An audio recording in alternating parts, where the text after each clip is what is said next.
ചേട്ടാ ഹൗസ് ചെന്നൈ. ചെന്നൈ ഇനി 4 വർഷം അവിടെ തന്നെയല്ലേ? പഠിത്തമൊക്കെ കഴിഞ്ഞ് തിരിച്ച് നാട്ടിലേക്ക് വണ്ടി കയറുമ്പോൾ നെഞ്ചിനകത്താരും ഇങ്ങനെ കൊളുത്തി പിടിച്ച് വലിക്കുന്നുള്ളൂ തോന്നുന്നു. അന്ന് മനസ്സിലാവും ചെന്നൈ എന്താണ്. பாட்டி சாம்பார் சாதம் இருக்குமா?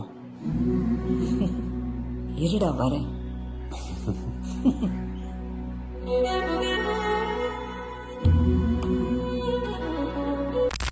മോശം വിചാരിക്കില്ലെങ്കിൽ ഞാനൊരു കാര്യം ചെയ്യട്ടെ.